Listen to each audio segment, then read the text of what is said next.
बोले सतगुरु महाराज की जय। ओम श्री गुरुवे नमः। ओम श्री गणेशाय नमः। ओम सरस्वत्यै नमः। ओम श्री विष्णवे नमः। ओम श्री विष्णवे नमः। ओम श्री विष्णवे नमः। सभी को हरे कृष्णा। जय माता दी, जय नाथा की, जय मस्ता दी। समस्त पितरों की शांति के लिए आज गरुड़ पुराण का प्रथम अध्याय की कथा जो है आप श्रवण करेंगे। तो आप सभी एक जल का लोटा जो दीपक लेकर बैठ जाइए और सबसे पहले अपने शरीर को पवित्र करने के लिए जल का छींटा अपने शरीर पर लगाइए। ओम अपवित्र पवित्र वा सर्वावस्थांगतोऽपि वा यह स्मृत पुंडरीकाक्षं सेवाया यंत्र सुचे। ओम पुंडरीकाक्ष पुनातु पुंडरीकाक्ष पुनातु पुंडरीकाक्ष पुनातु मां त्रिआत्मन्यं प्राणाय। ओम श्री केशवाय नमः। ओम श्री नारायणाय नमः। ओम श्री माधवाय नमः। जल 3 बार पी लीजिए, फिर हाथ धो लीजिए। ओम हास्त्रवक्षाल मधुसूदनाय गोविंदाय नमः। तत्पश्चात हाथ में जल लेकर के हाथ की हथेली पर ऐसे जल रख के ध्यान करेंगे माता पृथ्वी का। प्रार्थना करेंगे कि माता पृथ्वी जो आसन हमने आप पर लगाया है उस आसन को शुद्ध कीजिए। ओम पृथ्वी मंत्रस्य मेरो पृष्ठसे श्रोत्रम छंदः कर्मो देवता आसने विनियोगः। ओम तातो श्री घी का जो दीपक है भगवान श्री हरि नारायण जी का ध्यान करके उसको जगा दीजिए। ओम दीपो ज्योति ब्रह्मा दीपो ज्योति जनार्दना दीपो ज्योति हर्तु मे पापम प्रात्यदीप नमोस्तुते। ओम अनादनिधनो देवा शंख चक्र गदाधरा अक्ष्य पुंडरीकाक्ष प्रेत मोक्ष प्रदो भवा। तत्पश्चात हाथ में काले तिल लेकर के यमराज का ध्यान करेंगे और अपने पितरों का ध्यान करेंगे। ओम भूर्भुवस्सुवः भो यमराज देवता मम पितृउद्धाराय उद्धारार्थम आव्यामि स्थाप्यामि पूज्यामि ध्यायामि नमस्कारम समर्प्यामि। दीपक के बीच में छोड़ दीजिए, फिर यमराज ध्यान दीपक को जगा दीजिए। ओम दीपक ज्योति नमो नमस्ते। ओम तातो श्री हाथ में थोड़े चावल लेकर के भगवान विष्णु जी का हवन कीजिए, प्रार्थना कीजिए। और उससे पहले श्री गणेश जी का ध्यान करेंगे, प्रार्थना करेंगे। ओम वक्रतुंड महाकाय सूर्यकोटि समय प्रभा निर्विघ्नं कुरु मे देवे सर्वकार्येषु सर्वदा। ओम ब्रह्मदेवाय नमः। ओम श्री विष्णवे नमः। ओम रुद्राय नमः। ओम जयंती मंगला काले भाद्रे काले कपालिनी दुर्गा स्वमा शिवा धात्री स्वाहा सौधा नमोस्तुते। ओम ह्रां ह्रीं हरों शौर्याय नमः। आव्यामि स्थाप्यामि पूज्यामि ध्यायामि नमस्कारं समर्पयामि। ओम विष्णोराराटमसि विष्णोः शयनपात्रेस्तो विष्णोः संयोर्यसि विष्णो ध्रुवोऽसि वैष्णवमसि वैष्णवे त्वा। ओम भगवान श्री नारायणाय नमः। आवेयामि स्थाप्यामि पूज्यामि ध्यायामि नमस्कारं समर्पयामि।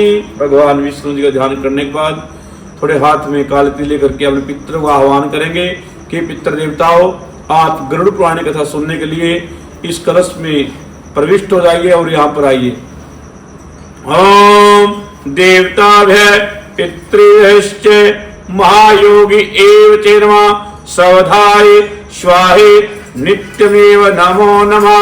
ओम भूर्भुवः स्वः समस्पितृदेवाय नमः। एह गच्छ एह देष्ट आवेयामि स्थाप्यामि पूज्यामि ध्यायामि नमस्कारं समर्पयामि। कलश पर छोड़ दीजिए। फिर आप बड़ी श्रद्धा से बैठ करके ओम नमो भगवते वासुदेवाय मंत्र जाप करते हुए कथा को सुनिए। बोले श्री गरुड़ पुराण महाराज की जय। बोले विष्णु भगवान की जय। बोले अपने अपने पितृ महाराज की जय। तो कल हमने कथा में श्रवण किया कि पिंडदान विधि क्या होती है। मैंने आपको बतलाया था कल कि पिंडदान जो है, हमारा जो शरीर है इसको पिंड कहते हैं। जीते जी इस पिंड को प्रभु के चरणों में अर्पण करना ही पिंडदान होता है। मैं आप सभी लोगों को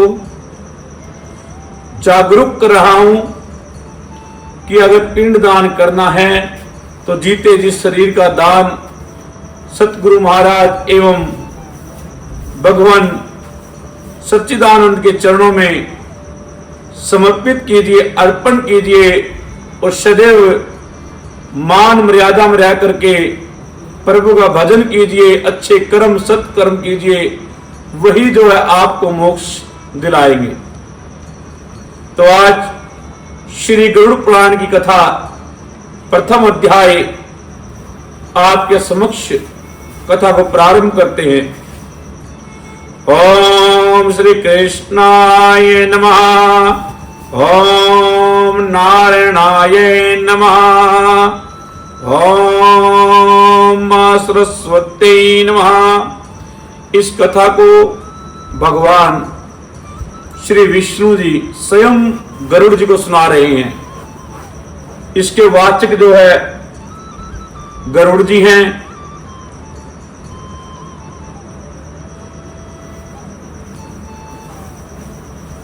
और इसके साक्षी जो हैं स्वयं मां भगवती सरस्वती है।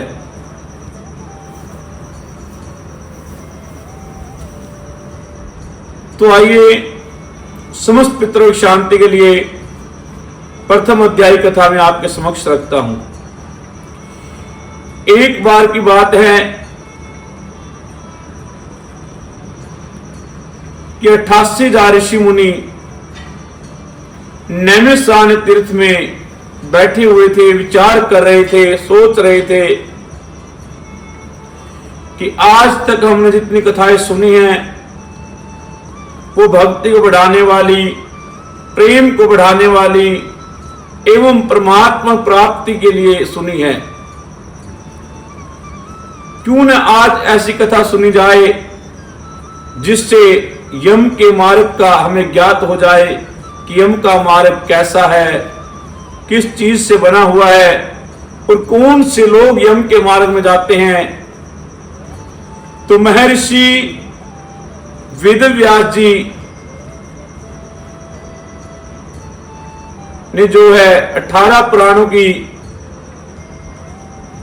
रचना एवं 4 वेद 6 शास्त्र ज्ञाता श्री महर्षि वेदव्यास जी ने गरुड़ पुराण की रचना से पूर्व ग्रंथ की निर्विघ्न समाप्ति हेतु मंगला आचरण में भगवान नारायण जी को वृक्ष रूप कहकर स्तुति करते हैं। अर्थात गरुड़ पुराण कथा कहने से पहले वेद व्यास जी भगवान विष्णु जी को एक वृक्ष रूप बताते हैं कि भगवान वृक्ष है और पूरा संसार और हम उसके फूल और पत्तियां हैं। तो वेद व्यास जी प्रार्थना करते हैं कि भगवान मधुसूदन, जिन्होंने मधु नामक दैत्य का संहार किया था, मधु नामक दैत्य के शत्रु श्री कृष्ण, ब्रह्मा आदि देवताओं से भी विशेष जय को प्राप्त होते हैं, वे पादप हैं। अर्थात भगवान श्री नारायण जी पांव से जल पीने वाले वृक्ष की भांति समूचे संसार पालन करते हैं। जिस प्रकार वृक्ष अपनी जड़ों से जल पी करके संसार की पालन करते हैं, संसार फल देते हैं, उसी प्रकार भगवान विष्णु भी मधुसूदन पांव से जल पीने वाले वृक्ष की भांति समूचे संसार का पालन करते हैं। भगवान श्री विष्णु जी रूपी वृक्ष का मूल जड़ धर्म है। भगवान विष्णु जी का मूल धर्म, जो मूल जड़ है वो धर्म है। जो व्यक्ति धर्म के कर्म पर चलता है, भगवान स्वयं उसको आकर के शक्ति प्रदान करते हैं, क्योंकि भगवान विष्णु जी की जो जड़ है वो धर्म और कर्म है। यज्ञ करना, यज्ञ करवाना, वेदों की कथा वाचना, भागवत की कथा करवाना, श्रवण कीर्तन जप आदि ये सभी धर्म में आते हैं। उसी धर्म से भगवान विष्णु जी दृढ़ता से बंधे हुए हैं। जो व्यक्ति धर्म कर्म करता है तो भगवान श्री नारायण जी हमेशा के लिए उसके प्यार में बन जाते हैं। पवन आदि कोई शक्ति उसको हिला नहीं सकती।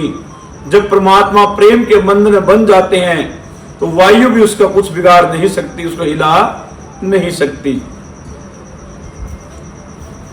वेद, चारों वेद, 6 शास्त्र, 18 पुराण इस मधुसूदन रूपी वृक्ष के तने हैं। अर्थात भगवान विष्णु जी एक वृक्ष है और उस वृक्ष की वेद आदि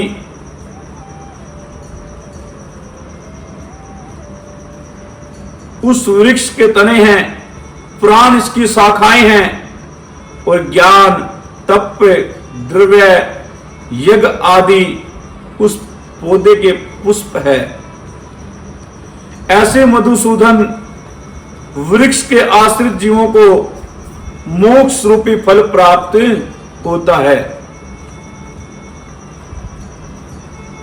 एक समय पवित्र नगरी नैमिषारण्य में शौनक आदि 88,000 ऋषियों ने देवलोक प्राप्ति की इच्छा से 1000 वर्षों में संपन्न होने वाले एक यज्ञ का अनुष्ठान किया। शुद्ध आत्माओं, एक समय की बात है, नैमिषारण्य तीर्थ में 88,000 ऋषियों ने मिलकर के एक यज्ञ रचाया, जो कि हजारों वर्षों में पूर्ण होने वाला यज्ञ था। उसका अनुष्ठान किया। उन ऋषियों ने प्रातः काल उठकर स्नान ध्यान किया, यज्ञ किया, हवन किया आदि अपने कर्मों से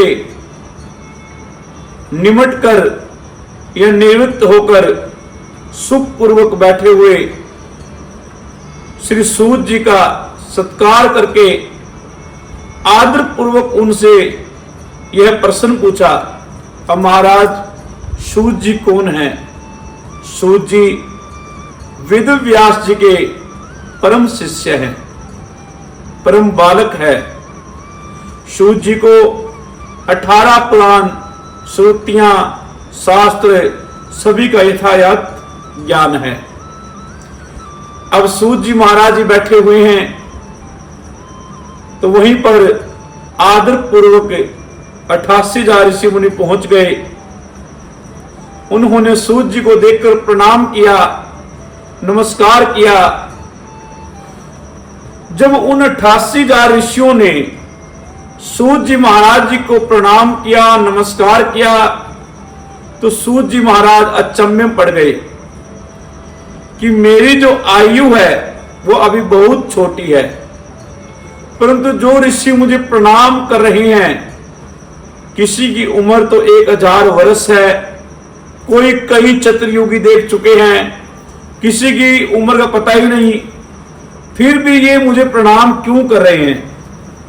आखिर में सूत जी ने पूछ ही लिया कि हे ऋषियों, हे महात्माओं, मैं उम्र में आपसे बहुत छोटा हूं और आप उम्र में मुझसे बहुत बड़े हैं, फिर आप मुझे प्रणाम क्यों कर रहे हैं। तो 88,000 ऋषियों ने कहा कि सूत जी महाराज, हम ये प्रणाम आपको नहीं कर रहे, हम ये प्रणाम आपके दिव्य ज्ञान को, जो आपने शास्त्र पुराणों का ज्ञान इकट्ठा किया है, आपकी विद्वता को, क्योंकि आप विद्वान हैं, हम ये प्रणाम जो है आपकी विद्वता को कर रही हैं, आपके ज्ञान को कर रही हैं। हे सूत जी महाराज, उम्र में कोई बड़ा नहीं होता, ज्ञान में बड़ा होता है, इसलिए हमारी उम्र बड़ी जरूर है, परंतु दिव्य ज्ञान तो आपके पास है, इसलिए हम आपको प्रणाम कर रहे हैं। तो महाराज सूत जी ने कहा, हे ऋषियों, आप किस कार्य के लिए मेरे पास आए हैं? मैं कौन सी कथा कहूं, किस भगवान की कहूं? आप कृपा पूर्वक मुझे कहिए। ऋषियों ने कहा कि सूत जी महाराज, सुख को देने वाले वेद के सिद्धांत को आपने भली भांति हमें सुनाया, आपने अनेक कथाएं सुनाई, भक्ति को बढ़ाने वाली, भोग विलास को देने वाली, परंतु हम आज आपके मुख से भय को देने वाली, डराने वाली कथा सुनना चाहते हैं। अर्थात हम आज आपके मुख से भय को देने वाले यम का मार्ग कैसा है, और पापी लोग वहां पर क्या क्या यातनाएं भोगते हैं, क्या क्या कष्ट पापियों को यम के मार्ग में होता है, आज हम वह कथा आपके मुख से सुनना चाहते हैं। संसार के दुख और कष्टों के नाश का उपाय, हे प्रभु, हे ऋषि महात्मा, इस संसार में अनेक दुख हैं, तो उनके दुखों का, कष्टों का नाश कैसे हो, वह उपाय भी आपसे इस लोक में हम जानना चाहते हैं। हे सूत जी महाराज, इस लोक तथा परलोक के दुखों का वर्णन करने में आप ही समर्थ हैं, कृपा करके आप मुझे वह कथा सुनाइए। तो महाराज सूत जी बोले कि ऋषियों, यम का मार्ग हर किसी के लिए दुखदाई नहीं है। यम का मार्ग सिर्फ और सिर्फ पापियों को दुखदाई है और पुण्य आत्माओं के लिए सुखदाई है। जो पुण्य आत्मा धर्म करता है, कर्म करता है, कथा सुनता है, कथा करवाता है, प्रभु का भजन करता है, माता पिता की सेवा करता है, संतों की सेवा करता है, ऐसी पुण्य आत्मा को लिए वह यम का मार्ग बड़ा ही सुखदायी है, बड़ा मनोहर है। परंतु जो दुराचार करते हैं, छल से धन इकट्ठा करते हैं, व्यभिचार करते हैं, वह यम का मार्ग उन लोगों के लिए अत्यंत दुखदायी है, अत्यंत दुर्गम। यम का मार्ग वर्णन आप लोगों के हित के लिए मैं आज आपसे कहता हूं, इसलिए आप सभी ऋषि मुनि महात्मा ध्यान से सुनिए। एक दिन यही प्रश्न जो आपने मुझसे यम का मार्ग पूछा है, यही प्रश्न एक दिन गरुड़ जी ने देवलोक में बैठे सुखपूर्वक विष्णु भगवान जी से पूछा था। और विष्णु भगवान जी ने गरुड़ जी से वह प्रश्न कहा था। जो कथा भगवान विष्णु जी ने गरुड़ जी को कही है वही मैं आप लोगों को कहता हूं। अब आप बताइए कि इस कथा को कहने वाले और सुनने वाले इस समय कितने व्यक्ति है? पहले नंबर पर कहने वाले भगवान विष्णु जी, सुनने वाले गरुड़ जी, और उसके बाद कहने वाले सूत जी, तो सुनने वाले 88,000 ऋषि मुनि जी, और अब सुनाने वाला मैं और सुनने वाले आप। तो एक समय की बात है, वैकुंठ लोक में भगवान विष्णु जी सुखपूर्वक बैठे हुए थे। तो गरुड़ जी ने कहा कि हे भगवान, आपने भक्ति के अनेक मार्गों को तथा भक्तों की उत्तम गतियों को मुझे सुनाया है। अब आप इस समय मैं आपकी भक्ति से विमुख प्राणियों का गमन, दुर्गम यम की मार्ग कठिनाइयों का श्रवण करना चाहता हूं। अर्थात जो प्राणी, जो जीव आपकी भक्ति से विमुख है, जो आपकी भक्ति नहीं करते, यम के मार्ग में उनको क्या क्या कठिनाइयां आती है, वह कथा मैं श्रवण करना चाहता हूं। हे भगवान, आपका नाम लेना बहुत सरल है ना सरल? जय श्री राम, राधे राधे। परंतु सरल होते हुए भी कोई परमात्मा का नाम नहीं लेना चाहता, क्योंकि पूरे संसार को काल ने ठग रखा है। झूठी शानो शौकत दिखाते हैं। हे भगवान, आपका नाम सरल है और जिह्वा भी अपने वश में है, फिर भी आपकी भक्ति से विमुख जो व्यक्ति आपका नाम नहीं जपते, वो नरक में कैसे जाते हैं, उनका वर्णन कीजिए। और अपने वश में जीव होते हुए भी, राम का नाम सरल होते हुए भी जो आपका नाम नहीं जपते, ऐसे व्यक्तियों को धिक्कार है।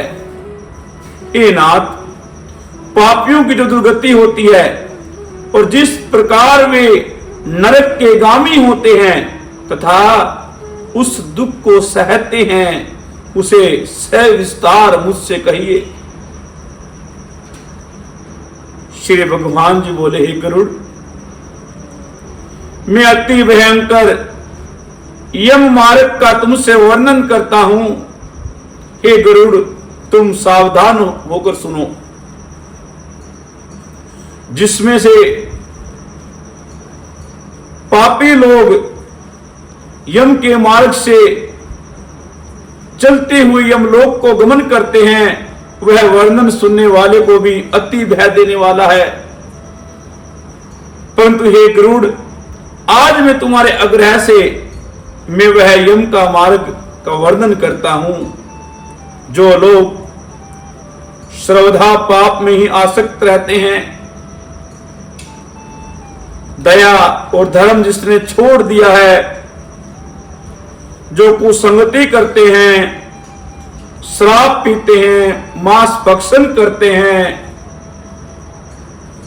और उत्तम वेद शास्त्र तथा संतों की संगति छोड़कर अधर्म में लगे हुए हैं, जो अपने को सम्मानित मानकर फूले रहते हैं, जो अपने आप को बड़ा मानते हैं, किसी मंदिर में या गुरुद्वारे में, कई धार्मिक स्थल में जाते हैं और अपने मन में विचार करते हैं कि मैं तो फलानी पोस्ट पे हूं, मेरा यहां पर सम्मान होना चाहिए, और फूले फूले समाते रहते हैं, अपने अहंकार में रहते हैं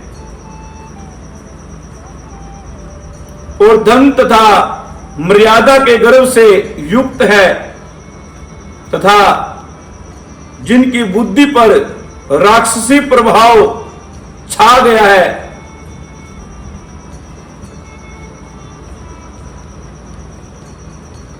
तो ऐसे व्यक्ति दैविक शक्ति रूपी संपत्ति से हीन होते हैं। जो लोग काम तथा भोग में लिप्त रहते हैं, जिनका मन माया जाल में फंसा हुआ है, वे अपवित्र नरकगामी होते हैं। जो मनुष्य दान देने वाले हैं, भजन करने वाले हैं, सतगुरु की सेवा करने वाले हैं, वे सभी मोक्ष प्राप्त करते हैं। जो लोग पापी हैं, वे दुख पूर्वक यम की यातना सहन करते हुए यम लोक को जाते हैं। पापियों को इस संसार के दुख जैसे मिलते हैं, उन दुखों को भोगने के पश्चात जैसी मृत्यु होती है, तब वे जैसे कष्टों को पाते हैं, अब उसका वर्णन तुमसे करता हूं। हे गरुड़, ध्यान पूर्वक सुनो। इस संसार में मनुष्य पूर्व जन्म में क्या हुआ, सत्कर्म असत्कर्म का फल भोगता है। आप ये सोचते होंगे कोई कोई व्यक्ति मेहनत नहीं करता परंतु उसको धन बहुत मिलता है, वो इस जन्म का नहीं है, वो प्रारब्ध कर्म का है, पूर्व जन्म का उसको जो आज भोग रहा है। कुछ व्यक्ति ऐसे जो दिन रात काम करते हैं फिर भी उनके घर में बरकत नहीं होती, तो आप सोच लेना कि पूर्व कर्म में हमने कुछ बोया ही नहीं, तो काटेंगे क्या। इस संसार में जन्म लेकर मनुष्य अपने पिछले जन्म में संचित किए हुए पुण्य और पाप से अच्छे बुरे फलों को भोगता है। पिछले जन्म में जो भी हमने अच्छे कर्म किए हैं या बुरे कर्म किए हैं, वही यहां पर भोगने पड़ते हैं और भोग रहे हैं। शेष अशुभ कर्मों के संयोग से शरीर में कोई रोग हो जाता है, जो भयंकर बीमारी लगती है, वो भी कोई अशुभ कर्म से ही लगती है। यानी हमने पिछले जन्म में कोई अशुभ कर्म किया होगा, जिसकी वजह से आज हमारे शरीर में भयंकर बीमारी लग गई है। रोग और विपत्ति से युक्त और जीने की आशा से वह प्राणी उत्कंठित रहता है। जब इंसान रोग में गिर जाता है, उसके ऊपर विपत्तियों का पहाड़ टूट जाता है, तो वह जीते जीवी वह प्राणी उत्कंठित रहता है। युवा अवस्था का वेदनाहीन यह प्राणी स्त्री पुत्रों से सेवित होने पर भी जरा अवस्था को प्राप्त होता है। अर्थात युवा अवस्था में हमारे पास सब कुछ होता है, स्त्री भी होती है, पुत्र भी होते हैं, पौत्र भी होते हैं, फिर भी हम जरा अवस्था को पहुंच जाते हैं, अर्थात मृत्यु को नजदीक पहुंच जाते हैं। सब कुछ है हमारे पास, धन भी है, दौलत भी है, गाड़ियां भी हैं, स्त्री भी है, पुत्र भी है, मित्र भी है, फिर भी एक न एक दिन हम काल के मुख में चले ही जाते हैं। कोई हमें बचाने वाला नहीं है। बलवान काल सर्प के समान एकाएक उसके सिर पर आ पहुंचता है। उस व्यक्ति को पता भी नहीं लगता कि कब उसका बचपन चला गया, कब जवानी आ गई और कब बुढ़ापा आ गया। बस काल उसके सिर पर आया हुआ ही दिखाई देता है। वृद्धावस्था के कारण रूपहीन होकर घर में मरे हुए के समान रहता है। जब व्यक्ति पर बुढ़ापा आ जाता है तो घर वाले भी मुख मोड़कर चले जाते हैं, क्योंकि वो घर परिवार तो जब तक था तब तक आपने कमाया और उनको खिलाया। आज आप चारपाई पर लेटे हुए हैं तो आज आपसे कोई बात नहीं करता और वह प्राणी जीते जी मर जाता है और मरे हुए के समान एक चारपाई पड़ा रहता है और बेटे पुत्रों के द्वारा जो भी अपमान से दिया हुआ अन्न उसे वह कुत्ते की तरह खाता है। यानी जब बुढ़ापा आता है, रोग घेर लेते हैं तो सभी हमसे दूर हो जाते हैं, रोटी भी दूर से फेंकते हैं और कहीं कहीं तो घरों में रोटी दी ही नहीं जाती और वही रोटी वह व्यक्ति कुत्ते की तरह अपमान से वह रोटी खाता है। रोग और मंदाग्नि के कारण आहार में भी कमी आ जाती है। जब बुढ़ापा आता है, रोग घेर लेते हैं, मंद अग्नि हो जाती है और खाना भी कम हो जाता है और चलने फिरने की शक्ति घट जाती है, चेष्टाहीन हो जाता है। और जब कब से सवर नलियां रुक जाती हैं, सारी हमारी जितनी सवर नलियां हैं बलगम से कब से रुक जाती हैं और घुर घुर की आवाज आती है। सांस आने में, सांस के आवागमन में बड़ा कष्ट होता है। खांसी और श्वास के वेग के कारण उसे कंठ में घुर घुर का शब्द सुनाई देता है। चेतना रहने कारण सैया पर पड़ा हुआ सोचता है। जब ऐसी स्थिति उस व्यक्ति की आती है तो वह चार पाई पर पड़ा हुआ सोचता है कि आज मेरे पास सब कुछ है, पुत्र भी है, पौत्र भी है, बहू भी है, पत्नी भी है, परंतु आज मेरी हालत हो गई, किस कारण हुई। फिर वह अपने कर्मों को सोचता है कि मैंने क्या क्या कर्म किए। पूरे परिवार से घिरा हुआ प्राणी मृत्यु के निकट आता रहता है। एक दिन ऐसा आता है बुलाने से भी नहीं बोलता है। इस प्रकार अब भी कुटुंब के पालन पोषण में जिसकी आत्मा लगी रहती है, उस कुटुंब के प्रेम की वेदना से रोता हुआ प्राणी कुटुंब के बीच ही मर जाता है। हे गरुड़, जिस समय व्यक्ति की मृत्यु होती है तो मृत्यु के समय देवताओं के समान उस प्राणी की दिव्य दृष्टि हो जाती है। जिस प्रकार देवताओं को दिव्य दृष्टि है, वो बैठे बैठे कुछ भी देख सकते हैं, तो जिस समय व्यक्ति की मृत्यु होती है तो उसकी भी दिव्य दृष्टि हो जाती है, उसको सब कुछ दिखाई देने लग जाता है। वह संसार को एकमय दृष्टि से देखता है, एक दृष्टि से सबको देखता है। कुछ भी बोलने में असमर्थ हो जाता है।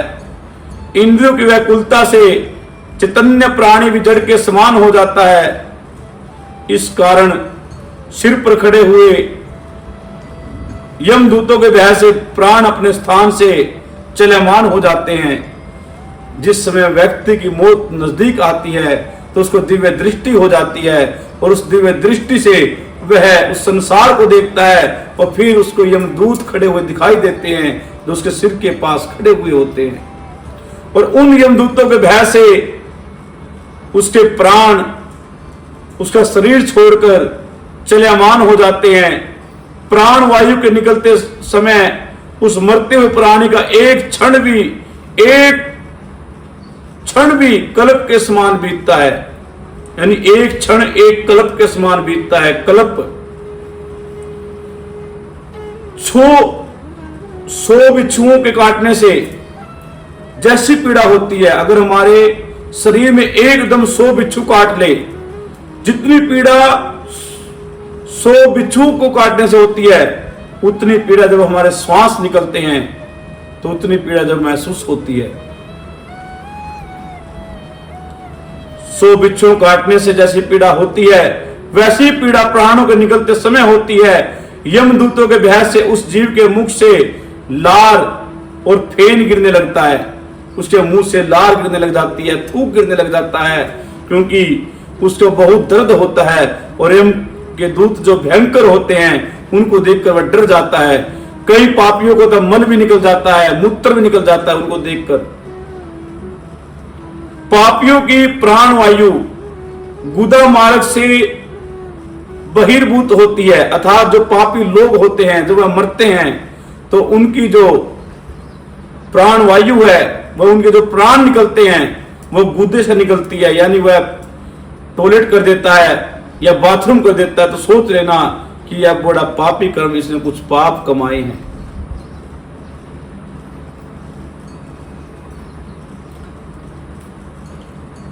प्राण निकलते समय जो यमदूत पहुंचते हैं वो यमदूत बड़े भयंकर होते हैं, बड़े क्रोध में होते हैं, लाल लाल नेत्रों वाले, मोटी मोटी आंख, भयानक मुख, उनके मुख में भयानक धाड़ी, बड़ी बड़ी मूंछ, कौवे जैसे काले बाल, खड़े बाल होते हैं। और आजकल भी खड़े बाल कुछ लोग रख रहे हैं, तो उनको देखकर समझ आना कि ये यम के दूत है, उनसे बच के रहना। जब मोटरसाइकिल पे चलते हैं ना, मोटरसाइकिल लेके पूरी स्पीड में, तो यम के दूत के समान ही होते हैं वो खड़े बाल वाले, तो उनसे बच के रहना। भयानक मुख, पास और दंड को लिए, नंगन शरीर वाले, बड़े बड़े दांतों वाले, और दांतों किटकिटाते हैं, ऊपर को उठे केस वाले, कौवे के समान काले, टेढ़े मुख वाले, विशाल नख रूपी शस्त्र वाले। इन यमदूतों को देखकर वह प्राणी भय से मल मूत्र त्याग देता है और हाय हाय करता हुआ वह पुरुष शरीर से निकल जाता है। और शरीर से जब वह प्राण निकलता है तो उसका अंगुष्ठ मात्र शरीर धारण करता है। शरीर से निकलते ही उसका शरीर जो अंगूठे इतना रह जाता है, अंगूठे इतना शरीर धारण करता है, अंगुष्ठ मात्र। और मोहवश अपने घर को देखता है, फिर भी उसको घर की मोहता नहीं छूटती। मोहवश अपने घर को देखता है, उसी समय वह यमदूत द्वारा पकड़ा जाता है। उसी अंगुष्ठ मात्र शरीर को यमदूत पकड़ लेते हैं और अपनी चैन या जंजीर में उसको बांध लेते हैं, यम पास में बांध देते हैं।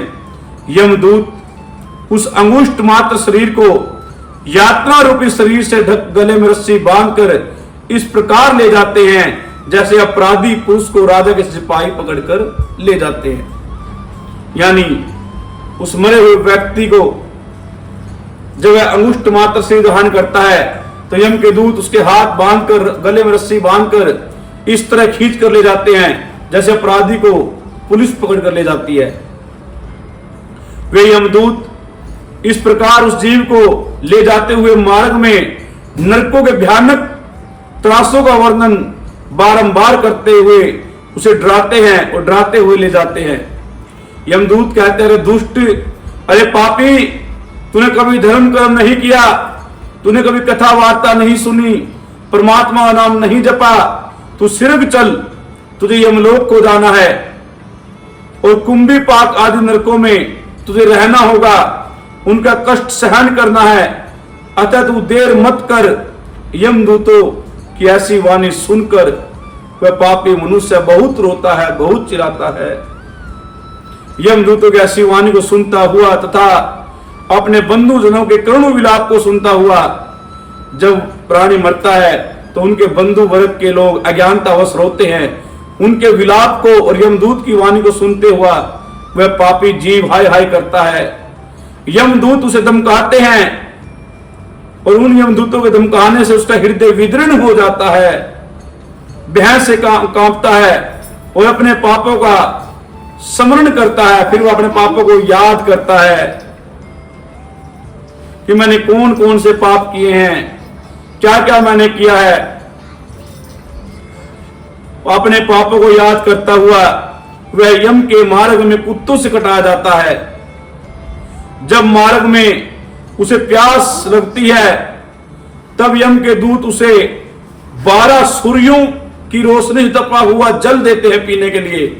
जब प्राणी उस जल को पीता है तो उसका कंठ जलकर राख हो जाता है, तो बहुत चिल्लाता है, हाय भाई, हाय पुत्र, हाय मां, पर उसे वहां पर बचाने वाला कोई नहीं होता। फिर यमदूत कहते रहे, पापी, अब कहां गए तुम्हारी मां, कहां गई तुम्हारी पत्नी, जिनकी पेट पालन करने के लिए तूने लोगों से छल किया, कपट किया, आज कहां गए वो? पर वह व्यक्ति कुछ नहीं बोल पाता, सिर्फ रोता है। तो यम के दूत उसे ताड़ना देते हैं और यम के मार्ग में तपे हुए रेत पर चलाते हैं नंगे पांव। जब वह छाया मांगता है तो उसको एक ऐसे पौधे के नीचे छाया देते हैं जिसके पत्ते तलवार से पहने होते हैं और उसके शरीर को काट देते हैं। फिर उसको बड़ी पीड़ा होती है। एक गरुड़ छाया और विश्राम रहित मार्ग में चलने में असमर्थ हो जाता है वह व्यक्ति। तब उस जीव को यम के दूत कोड़ों से मारते हैं और मारते हुए यमदूत घसीटते हुए ले जाते हैं। ऐसे कठिन मार्ग में चलने से थककर वह गिरता है, मूर्छित हो जाता है, फिर उठता है। इस प्रकार वह जीव अंधकारमय मार्ग में यमलोक में पहुंचाया जाता है। फिर रास्ते में ही एक अंधकारमय मार्ग आता है। जिस व्यक्ति ने अंधकार में पाप किया है, किसी घर में अंधेरा कर दिया, किसी पुत्र को मार दिया, किसी पुत्र को नशा देकर बिगाड़ दिया, जिसने किसी घर का दीवा बुझा दिया, ऐसे व्यक्ति को तो बड़े ताड़ना वहां पर दी जाती है और वह जीव 3 अथवा 2 मुहूर्त में यमलोक में पहुंचाया जाता है। वे दूत उसको घोर नरक की यात्रा दिखाते हैं। यमलोक में पहुंचकर वह जीव यमराज के दर्शन तथा 1 मुहूर्त में घोर नरकों की यात्रा को देखकर, अर्थात 1 मुहूर्त में घोर नरकों की यात्रा को देखकर फिर यमराज की आज्ञा से दोबारा फिर यमदूत उसे घर पर ले आते हैं। कहते हैं कि देख, यहां पर बैठकर जिसके लिए तूने कमाया है, जिसके लिए झूठ बोला, तूफान बोला, धन कमाया, दौलत कमाया, कौन तेरे लिए रो रहा है, कौन तेरा मजाक कर रहा है, कौन तेरी खुशी मना रहा है और कौन तेरे लिए क्या कर रहा है। फिर वो है जीव 13वीं तक घर के मंडेरे पर बैठकर सब कुछ देखता है। एक गरुड़ यहां आने पर वह वासनाबद्ध जीव पुण्य अपने शरीर में प्रवेश करना चाहता है। जब उसको दोबारा पृथ्वी पर लाया जाता है तो पुण्य अपने शरीर को ढूंढता है कि मेरा शरीर कहां गया और अपने शरीर में प्रवेश करने की चेष्टा करता है, परंतु यमदूत उसे पास में बांध लेते हैं। इस कारण वह भूख से, प्यास से विकल होकर रोता है। तब मृत्यु के स्थान पर पुत्र द्वारा दिए गए पिंड खाता है। जब उसे भूख लगती है, जो मृत्यु के स्थान पर पिंड दिए जाते हैं, जब व्यक्ति मरता है तो 5 पिंड होने जरूरी होते हैं। जिसे 5 पिंड नहीं होते, उसे कितने भी क्रिया बाद में कर लो, वह प्रेत तत्व से मुक्त नहीं होता। पहला पिंड स्थान पिंड, जहां पर वो लेटाया गया है। दूसरा पिंड द्वार पिंड। तीसरा पिंड अर्धमार्ग पिंड, यानी आधे रास्ते में विश्राम देते हैं सबको। चौथा शमशान भूमि पिंड और 5वां चिता पिंड, जो चिता पे रखते हैं। ये 5 पिंड जरूरी होते हैं। तो पुत्र द्वारा दिए गए पिंड को खाता है और मरने के समय में दिए हुए दान को वह खाता है। तब भी उस पातकी की संतुष्टि नहीं होती। पिंड खाने के बाद भी, दान खाने के बाद भी उसकी भूख नहीं बुझती। पुत्र द्वारा दिए हुए दान, श्राद्ध और जरा अंजलि से पापी मनुष्य की संतुष्टि नहीं होती। संतुष्टि उसकी होती है जो सत्कर्मी मनुष्य होता है, पापी की नहीं होती। इसी से पिंडदान देने पर भी वे भूख से और भी व्याकुल होकर यमलोक में जाते हैं। जिनका पिंडदान नहीं होता वे कल्प भर प्रेत योनि में रहकर निर्जन वन में दुख पूर्वक परमन करते हैं। बिना भोगे कर्म का अक्षय करोड़ों कल्पों तक नहीं होता। जो हमने कर्म किए हैं, जब तक हम उसको भोगेंगे नहीं तो करोड़ों वर्षों तक भी उसका क्षय यानी खत्म नहीं होते। जो कर्म किया है वो तो भोगना ही पड़ेगा। तो महाराज, बिना यम की यातना भोगे जीवों को पुनर्जन्म भी नहीं मिलता।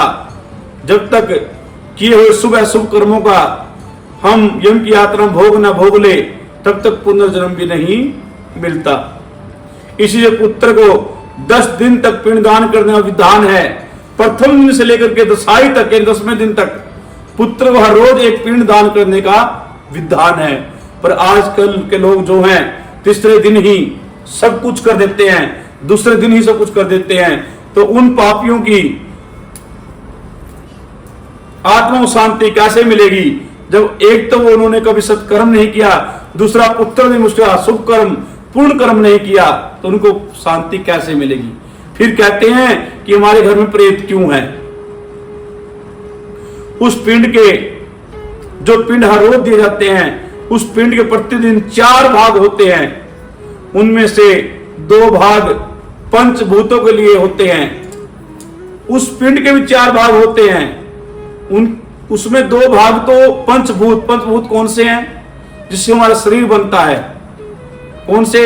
आकाश, जल, वायु, अग्नि, पृथ्वी।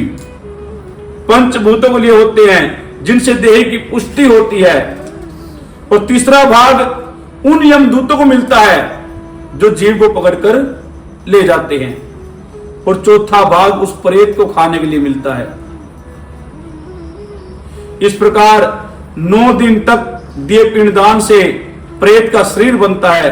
10वें दिन के पिंडदान से उसके शरीर में शक्ति का संचार होता है। फिर प्रथम दिन से 10वें दिन तक यानी दसाई तक जो हमने पिंडदान किए हैं, उससे उस प्रेत का फिर शरीर बनता है। उन पिंडों से 1 हाथ का शरीर हो जाता है।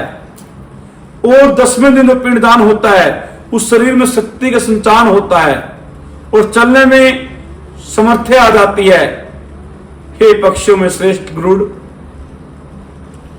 पूर्व शरीर के दग्ध हो जाने पर, यानी जो पहले शरीर था हमारा, वो तो पुत्र के द्वारा जला दिया जाता है, दग्ध हो जाता है। दोबारा वह पुत्र के द्वारा दिए हुए पिंडों से फिर भी उस जीव को देह की प्राप्ति होती है। पहला तो शरीर छोड़ दिया, उसकी तो क्रियाक्रम कर दिया, संस्कार कर दिया। फिर जब पुत्र दशाई तक पिंड देता है, उसे दोबारा उस जीव को 1 हाथ का शरीर प्राप्त होता है। वह जीव हाथ भर का शरीर पाकर यम के मार्ग में अपने शुभ अशुभ कर्मों को भोगता है। कईयों को मन में प्रश्न होगा कि आत्मा सहज अमर है और वो शरीर छोड़ गई तो आत्मा को दुख कैसे होता है? आत्मा को दुख नहीं होता। जब वो शरीर छोड़ देता है और जब पुत्र दशाई तक पिंड दान करता है, तो उसके 10 पिंडों से 1 हाथ भर का शरीर उस जीव को मिलता है। वही हाथ भर का शरीर यम के मार्ग में यातनाएं भोगता फिरता है।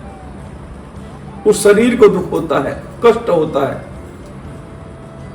अब पुत्र पौत्रों द्वारा 10 दिन तक दिए पिंडों से जिस प्रकार शरीर बनता है, उसे कहता हूं हे गरुड़, 10 दिन तक कैसे शरीर बनता है, मैं उसे कहता हूं प्रथम दिन जो पिंड दिया जाता है, उससे उस जीव का सिर बनता है।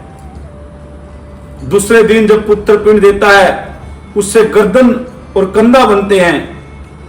तीसरे दिन जो पिंड दिया जाता है, उसे हृदय बनता है। और चौथे दिन के पिंड से पीठ बनती है।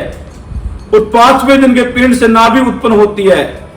और 6ठे दिन के पिंड से कमर, गुद्दा, लिंग, भग और मांस के पिंड आदि बनते हैं। 7वें दिन जो पिंड दिया जाता है, तो उस जीव की हड्डियां आदि नस बनती हैं। और 8वें दिन के पिंड से नस, गुप्त नसें आदि जो शरीर के अंग बनते हैं।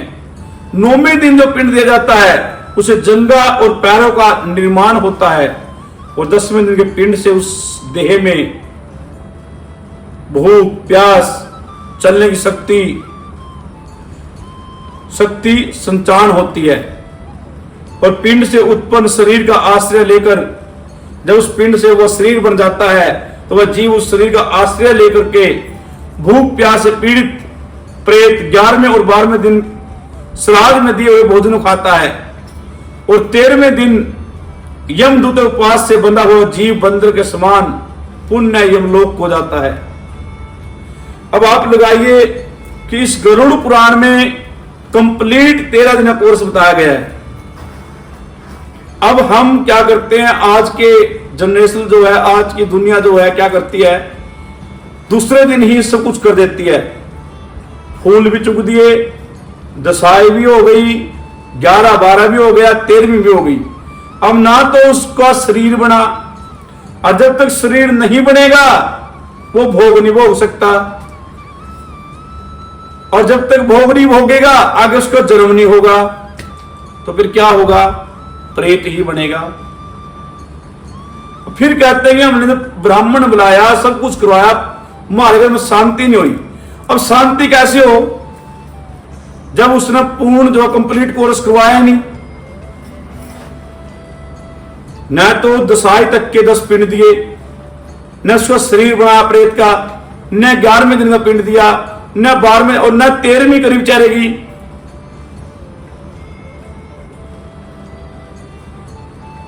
या तो फिर वो सत्कर्म करने वाला होता, कुछ तो उन्होंने अपने जीवन में सत्कर्म नहीं किया, और आगे पुत्र बेटे ने उसे पूरा कर्म नहीं किया।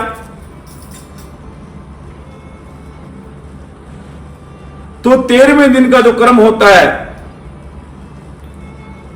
उसको लेकर के खा पी करके वह जीव द्वारा यमदूतों के द्वारा फांस में बंधा हो बंदर के समान यमलोक को जाता है। हे गरुड़, वैतरणी नदी को छोड़कर केवल यमलोक 86,000 योजन का विस्तरण है। अब इस जीव को प्रतिदिन 24 घंटों में कर्म से 286 योजन यमदूतों के साथ निरंतर चलना पड़ता है। चलने वाले मार्ग के अंत में 16 गांव पड़ते हैं। यम के मार्ग से पहले 16 गांव पड़ते हैं। उनको लांघ कर तब धर्मराज के नगर में वह पापी जीव पहुंचता है। जिन नगरों में वह पापी जीव पहुंचता है उन नगरों के नाम में आपको बताता हूं। हे गरुड़, ध्यान पूर्वक सुनो। पहले गांव का नाम सौम्यपुर, दूसरे गांव का नाम शौरीपुर, तीसरे गांव का नाम नागेंद्र भवन, चौथा गंधर्व ग्राम, फिर आगे शैल गांव, फिर आगे क्रोच गांव, फिर आगे कुरपुर गांव, फिर आगे विचित्र भवन, फिर आगे ब्रह्मापद, फिर आगे दुखद गांव, फिर आगे नाना क्रंदपुर गांव, फिर आगे सुतपत भवन, फिर आगे रुद्र भवन, आगे पयोवर्षण भवन, आगे सीताड्या गांव, बहुबीती धर्म, इनके आगे यमपुरी है। यानी ये 16 गांव हमने कंप्लीट जो है इनका ये लांघने पड़ते हैं, पार करने पड़ते हैं। जैसे अगर हमने मान लीजिए कैथल जाना हो तो पहले कमोदा, पिंडारसी, गराड़सी, जितने भी गांव हमारे डांड, इनको पार करना पड़ेगा, फिर हम कैथल पहुंचेंगे।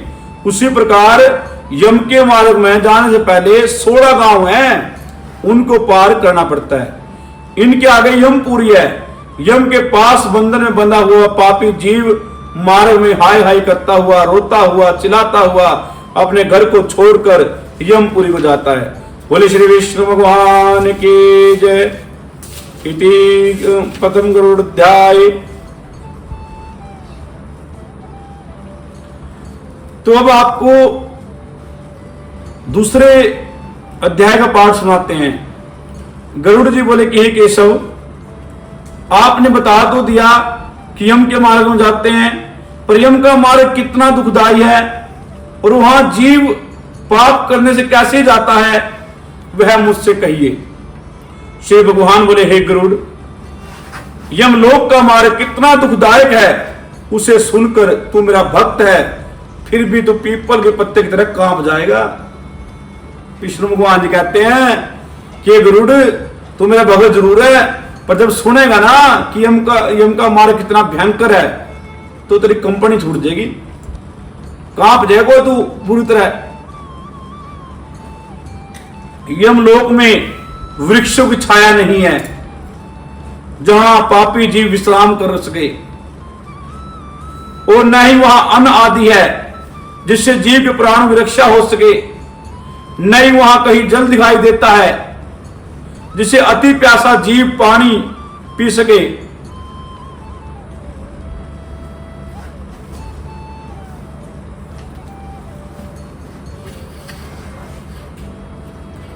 हे गरुड़, उस लोक में 12 सूर्य ऐसे तपते हैं जैसे प्रलय के अंत में तपते हैं। जैसे किसी ने भट्टी में तवा चढ़ा दिया हो और उसके अंदर बहुत सारी लकड़ियां ठूस दी हो, उससे भी कई गुना तप वहां पर है, यानी इतनी तपत है। वहां के गर्म वातावरण से वह जीव अत्यंत पीड़ित होता है। यहां तो बड़े आनंद ले रहे हो ना। किसी का हक खा के एसी में सो रहे हो आराम तय, पंखे में सो रहे हो, पता वहां लगेगा, चिंता ना करो।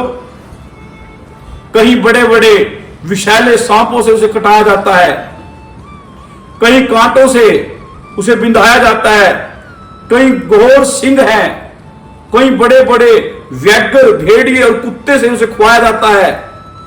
किसी ने किसी का हक खाया हो, भाई ने भाई का हक खाया हो, तो उसे कुत्तों से खुआया जाता है। कोई नोच लो उसको, भेड़िए उसके शरीर को नोचते हैं और वो रोता है, चिल्लाता है, हाय माँ, हाय पिता, हाय बहन, मुझे बचाओ।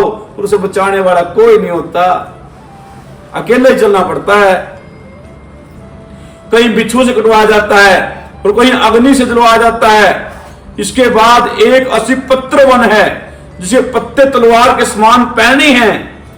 जब वह जीव कहता है कि मुझे तो बड़ी धूप लग रही है, तप लग रहा है, मुझे पौधे नीचे विश्राम दीजिए, तो यम के दूत उसे पौधे नीचे धकेल देते हैं और उसके पत्ते उसके शरीर को ऐसे काट देते जैसे गाजर मूली काट दिए हो। और फिर यम के दूत उस कटे हुए घाव पर नमक मल देते हैं। फिर वह बहुत रोता है, बहुत चिल्लाता है और अपने पापों को याद करता है और कहता है, ये देही, मैंने ऐसे पाप क्यों किए, क्यों किए, अपने आप को धिक्कारता है। वह वन 2000 योजन का है। वह वन कौओं, गिद्धों, उल्लू और शहद की मक्खियों से भरा हुआ है। उस वन के चारों ओर धुआं अग्नि दहकती रहती है। उस अग्नि से बचने हेतु वह जीव वृक्ष के नीचे आता है, तब तलवार के समान तीखे उन वृक्षों के पत्तों से उसका शरीर छिन्न भिन्न हो जाता है और फिर वह रोता है, चिल्लाता है और मूर्छित हो जाता है। कहीं अंधेरे कुओं में गिराया जाता है, कहीं पर्वत से नीचे गिराया जाता है, कहीं कहीं तो पैने छुरों की धार से उसे चलवाया जाता है। जब वो नहीं चलता तो उसे कोड़े मारे जाते हैं और कहीं कहीं कीलों के ऊपर चलाया जाता है। कहीं अंधकार युक्त गुफाओं में उसे धकेल देते हैं अकेले को। कहीं जल में, कहीं जोकों से कटवाया जाता है, कहीं जलती हुई कीचड़ में गिराया जाता है, कहीं जलते हुए भालू में चला जाता है, कहीं तांबे के समान जलती हुई पृथ्वी पर उसे धकेल देते हैं। कहीं अंधकार समूह में धोखा जाता है, कहीं उस पापी को धुएं से व्याप्त मार्ग में चला जाता है। कहीं पर आग की वर्षा होती है, कहीं पर पत्थर के टुकड़ों की वर्षा होती है, कहीं पर रक्त की वर्षा और कहीं पर गर्म जल की वर्षा होती है, कहीं पर खारे कीचड़ की वर्षा होती है। इतना उस पापी को कष्ट सहन करना पड़ता है। अरे अब भी समझ जाओ, जाग जाओ, परमात्मा का नाम लो, सुमरण करो, सत्कर्म करो, धर्म करो, दान करो, दया करो, माता सेवा करो। आने बड़ा कष्ट उठाना पड़ेगा, इस लोक में भी और परलोक में भी। यहां भी आपके साथ ऐसी घटना घटेगी जैसा आप उसके साथ कर रहे हो। अरे अगर आपको ज्यादा अहंकार हो तो एक चक्कर शमशान का मार के आना, बड़े बड़े राजे ढेर हुए पड़े वहां पे। और एक चक्कर पीजीआई में मार के आना, वहां पर किसी की टांग को बांध करके न्यू लटकाया हुआ यमराज की तरह, वो दूसरा यम का मारा गया। देख के आना एक बार, कभी चक्कर लगा तो। मैं गया था किसी मिलने के लिए, एक व्यक्ति की टांग लटका रखी यूं, सिकंजा पैक है, बोले 2 महीने रखनी। आहा, कितना बड़ा मतलब कष्ट हो गया। फिर भी नहीं समझते, फिर भी बात नहीं आते। कहीं कहीं उस पापी को बड़ी घोर गुफाओं में पहुंचाया जाता है, कहीं कंदरों में घुसाया जाता है जिसमें बहुत गहरा अंधकार होता है, और कहीं दुख से चढ़ने योग्य शिलाएं हैं, कहीं रैद और रक्त से भरे कुंड हैं, कहीं विष्ठा से भरे हुए कुंड हैं जिनमें रहना पड़ता है। मध्य मार्ग में एक वैतरणी नाम की घोर नदी आती है। वो नदी सभी जितने नरक है सबसे खतरनाक है। बोले श्री विष्णु भगवान की जय, बोले गुरु पुराण महाराज की जय। वैतरणी नदी की वार्ता सुनने से रोमांच हो जाता है। वह नदी 100 योजन चौड़ी है। 100 योजन, योजन फुट नहीं कह रहे, योजन 100 योजन, जिसमें पीव, रैद रुधिर भरा हुआ है, जिसमें रुधिर मांस का ही कीचड़ भरा है, जो बड़ी गहरी नदी है तथा बड़े दुख से पार होने योग्य है, जो बड़े बड़े घड़ियालों और सैकड़ों भयानक जीवों से युक्त है। हे गरुड़, वह नदी ऐसे दहकती रहती है जैसे अग्नि पर गर्म घी दहकता है। जब पापी लोग उस नदी के किनारे पर जाते हैं तो वह नदी उफान मारने लग जाती है और दग दग करने लग जाती है, और वह नदी उस पापी मनुष्य को आया हुआ देखकर ऐसे खोलने लग जाती है जैसे अग्नि पर जमा हुआ घी खोलने लग जाता है। और उस पापी को यमदूत पूछते हैं, अरे पापी, क्या कभी दया कर्म किया, कथा सुनी, दान किया, गौ दान की? तो पापी कहता है, उसके मुख से कोई शब्द नहीं निकलता। जब नहीं निकलता तो उस पापी को उस नदी में धक्का दे देते हैं, और जब वह धक्का देते हैं तो पापी उस नदी में एकदम नीचे जाता है, और जितने विशाले जीव उसमें रहते सब उसके शरीर को काटते हैं, और गर्म नदी के उस खून में वह एकदम ठंडा पड़ जाता है और मूर्छित हो जाता है। फिर यम के दूत उसके मुंह में कांटा फंसाकर एक किनारे से लेकर दूसरे किनारे तक घसीटते हुए ले जाते हैं। इस तरह कष्ट सहन करना पड़ता है। जिस व्यक्ति ने गौ दान की है, धर्म कर्म किया है, वह गौ की पूंछ को पकड़कर उस वैतरणी नदी में पार हो जाता है, उसे कोई कष्ट नहीं होता। जब उस पापी को यमदूत ताड़ना देते हैं तो वह पापी अपने आप को कोसता है, अपने आप को गुलामी करता है, अपने आप को धिक्कारता है कि मैंने कभी धर्म कर्म नहीं किया, मैंने कभी सत्कर्म नहीं किया, मैंने अधर्म किया, दारू पी, मांस खाया, जुआ खेला, छट्टा लगाया, छल किया, कपट किया, आज उसी का ये फल भोग रहा हूं। हे देही, भोग और भोग, अपने आप को कोसता, मारता है। कहता है कि ना मैंने ब्राह्मणों की सेवा की, न कभी गंगा स्नान किया, फिर अपनी याद करता है वो, न मैंने कभी साधुओं की सेवा की, न ही परोपकार किया। हे देही, इसलिए अपने किए हुए कर्मों को भोग। पशु पक्षी तथा मनुष्यों के लिए न मैंने जलाशय बनवाया, न मैंने कोई वाटर कूलर लगवाया, न मैंने कुआं खुदवाया, इसलिए हे देही अपने किए कर्म को भोग। न मैंने ब्राह्मण की जीविका के लिए कुछ किया, न मैंने ब्राह्मण को दान दिया, न मैंने गौ दान दिया, अपने किए कर्मों के फल को भोग। न नित्य अन्नदान, न मैंने गौओं को रोटी दी, न मैंने पक्षियों को रोटी दी, न श्राद्ध किया, न तर्पण किया, न कभी कथा सुनी, न कभी गुरुओं का आदर किया, न ब्राह्मणों का आदर किया, इसलिए देही अपने किए कर्म को भोग। वह मनुष्य जीव ऐसे बार बार रोता है और अपने आप को कोसता है।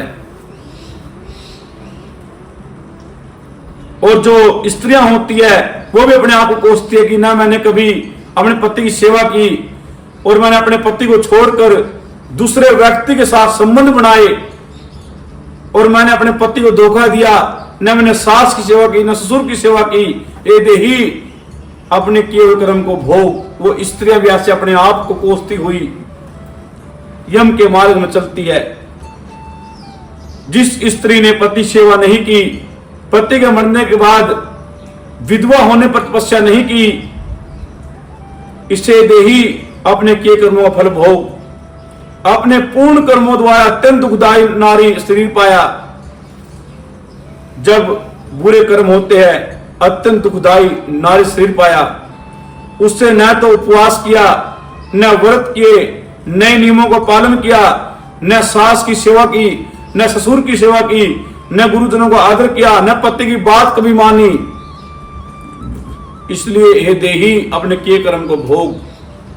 वो जीव वहां पर अपने आप को कोसता है और याद करता है, विलाप करता है। इस प्रकार स्त्री पुरुष जीव अनेक प्रकार से विलाप करता हुआ, अपने पूर्व देह को समन करता हुआ, अपने शरीर को याद करता हुआ, मानव शरीर हमारा कहां चला गया, ऐसा कहता हुआ जीव यम के मार्ग में जाता है। ये गरुड़ 17 दिन तक वह प्रेत रूपी जीव सिर्फ वायु के समान चलता है और 18वें दिन वह प्रेत सौम्यपुर नामक नगर में पहुंचता है। सौम्यपुर नामक नगर में पहुंचता है। इस नगर में प्रेतों के महान गण रहते हैं। वहां पुष्पभद्रा नामक एक नदी है और वही नदी किनारे पर बैठकर वह प्रेत अत्यंत सुखकारी और सुंदर वट वृक्ष है। वह उस नदी किनारे बैठकर वट वृक्ष के नीचे बैठकर कुछ विश्राम करता है और अपने पुत्र पौत्र द्वारा दिए हुए श्राद्ध के पिंड कुछ भोजन करता है। यमदूतों के साथ जीव वहीं पर विश्राम करता है और स्त्री पुत्र आदि के सुख को समझ करके दुखी होता है कि मैं सदा अपने पुत्र स्त्री के सुख में पड़ा रहा, मैंने कोई भगवान का भजन नहीं किया। धन नौकर मित्र स्त्री आदि को याद कर वह रोता है। तब यमदूत कहते हैं मूर्ख, धन स्त्री पुत्र भाई ये सब सुख भोगने वाले हैं, अब कहां चले गए?